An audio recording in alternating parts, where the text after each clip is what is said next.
Hi! Hello! Welcome to my channel. Wow! సున్నుండలు చూస్తూనే తినాలనిపిస్తున్నాయి కదా! అవునండి.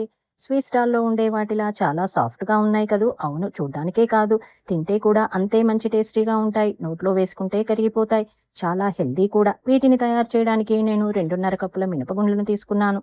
అంటే హాఫ్ కేజీ. మినపగుండ్ల ప్లేస్‌లో మీరు మినపప్పును కూడా తీసుకోవచ్చు. వీటిని కళాయిలో వేసి మంచి లైట్ బ్రౌన్ కలర్ వచ్చేంత వరకు నెమ్మదిగా మీడియం ఫ్లేమ్‌లో పెట్టి ఫ్రై చేసుకోవాలి. గింజలను ఆపకుండా అటూ ఇటూ కదుపుతూనే ఫ్రై చేస్తూ ఉండాలి. లేకపోతే అడుగున మాడిపోతాయి. అప్పుడు గింజలు నల్లబడతాయి.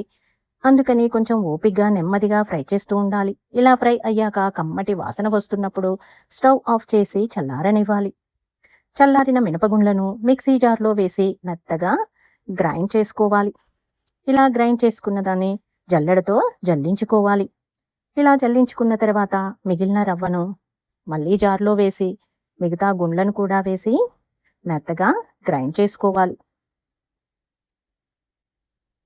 గ్రైండ్ చేసుకున్న పిండిని మళ్ళీ జల్లించుకొని చివరగా మిగిలిన రవ్వ లేదా పరంను జార్లో వేసి అందులోనే పంచదారను 2.5 కప్పుల మినపగుండ్లకు 1.5 కప్పుల పంచదార తీసుకుని గ్రైండ్ చేసి ఆ పౌడర్ను మనం గ్రైండ్ చేసి పెట్టుకున్న మినపగుండ్ల పిండిలో కలుపుకోవాలి.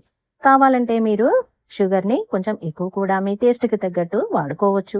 లేదంటే షుగర్ ప్లేస్లో మీరు బెల్లం కూడా వాడుకోవచ్చు. మొత్తం అంతా కలిసేలా కలుపుకొని ఇప్పుడు మనం సున్నుండల బైండింగ్ కోసం నెయ్యిని 1 కప్పు తీసుకోవాలి. 1 కప్పు నెయ్యిని పిండిలో కొంచెం కొంచెం పోస్తూ కలుపుకుంటూ ఉండాలి. మనకు లడ్డు వచ్చేంత థిక్నెస్ వచ్చేంత వరకు కలుపుకొని కొంచెం కొంచెం పిండి తీసుకుని ఇలా లడ్డూలా మనకు కావలసిన సైజులో నెమ్మదిగా ప్రెస్ చేస్తూ రౌండ్గా చేసుకుంటే మన గుమగుమలాడే సున్నుండ రెడీ అయినట్టే. ఇలానే అన్నీ చేసుకుని ఒక డబ్బాలో స్టోర్ చేసుకుంటే 1 or 2 months కూడా నిల్వ ఉంటాయి. ఇవి ఎదిగే పిల్లలకు లేదా పెద్దవాళ్లకు అంటే ఏజ్డ్ వాళ్లకు రోజు ఒకటి పెడితే చాలా బలం. ఇంకెందుకు ఆలస్యం, మీరు ఈ టేస్టీ అండ్ హెల్దీ లడ్డూలను ట్రై చేసి ఎలా ఉన్నాయో కామెంట్ చేయండి. ఈ వీడియో నచ్చితే ప్లీజ్ లైక్, షేర్. మీరు ఇంతవరకు నా ఛానల్ సబ్స్క్రైబ్ చేసుకున్నట్లయితే సబ్స్క్రైబ్ చేసుకోండి.